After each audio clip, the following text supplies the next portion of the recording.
everybody. Today we are going to talk a little bit about nerves. I'm Zazu Cioce. This is going to be your movement minute for today, and we're going to talk about nerves that affect things like carpal tunnel syndrome, if you've ever hit your funny bone before and have nerve pain that goes to your hand, if you're having actually neck pain that could be radiating down through the arm into the hand, and give you a couple little tricks on what you can do to help desensitize the system. So let's go over to Steve and look at these nerves. Okay, so we've got Steve here, and the nerves that we're going to be talking about today are called the median nerve, the ulnar nerve, and the radial nerve. Those nerves come from a plexus called the brachial plexus. That is right here through the anterior or front part of the shoulder. Where does that plexus come from? Well, it actually comes from and starts from the cervical spine and the nerve roots that are kind of coming out through each level of the vertebrae. So this is going to be our demonstration nerve. So nerves can slide, they can glide, they can move like our tissues, like our muscles do.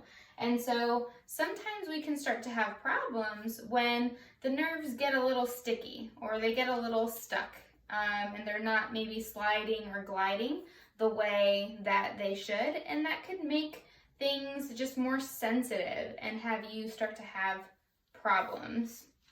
So the nerves continue from the cervical spine, they come through here, through the front part of the shoulder, and they go all the way down to the hand.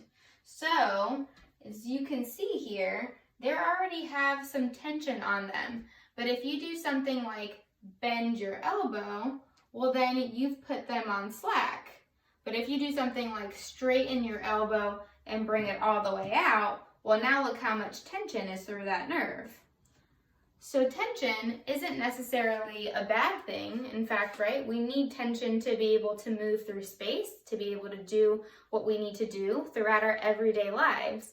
But if a nerve is a little unhappy for whatever reason, it could be inflammation from, banging your elbow on something, or it could be irritation from maybe a lot of compression through the front part of the shoulder joint. Maybe you have an old injury that flares up every now and again, and that's where the nerve gets a little nervy or gets a little angry. So simple things that you can do are to mobilize the nerves. So for example, I'm going to kind of give you a demonstration on myself so you can kind of see how things work a little bit better. So I'm going to put this over my head so that it's kind of at my neck level, because that's where the nerve comes out. So specifically here, we're going to talk about the median nerve. So I've got it around my neck, because remember, it originates from the cervical spine, comes through the front part of the shoulder, goes down the arm, and specifically kind of comes midline. That's why it's called the median nerve. It's in the middle. So we have tests that we do as physical therapists to tell us whether, a specific nerve line is more irritable than another. So one of these tests is to actually have you take your arm out to the side and then have you kind of try to depress the shoulder a little bit. So make sure the shoulder's not up high, but is down in a little bit of a more depressed position. So what that does is, right, if you're up high, this has slack. If you're down low, now look what happens. Now you've increased the tension through the nerve, okay? If your elbow's bent, you've got slack. If your elbow's straight, that means there's tension. So if your wrist is bent, you have slack. If your wrist is straight, you have tension. So what we're trying to see with this test is if we tension that nerve, does it start to talk to us? Is that where our pain is coming from? So again, kind of get into this position, shoulder down, that puts tension on the nerve, elbow straight and out to your side, that puts tension on the nerve, and then wrist back, that puts tension on the nerve.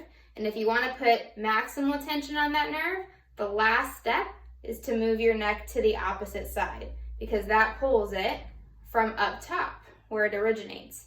If you start to get symptoms kind of coming into, the middle of the arm, almost like the carpal tunnel, into the middle finger, then there's a good bet that it's your median nerve that is a little bit uncomfortable and having a little bit of issue.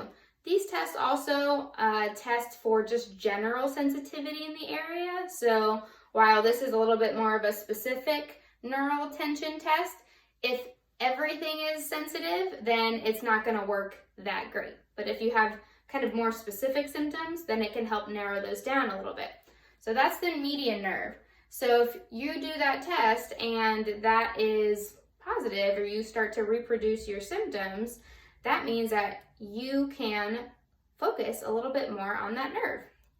So what we're going to do is we are going to kind of get back into this position, and we're going to start to try to, 1, glide the nerve, and 2, tension the nerve.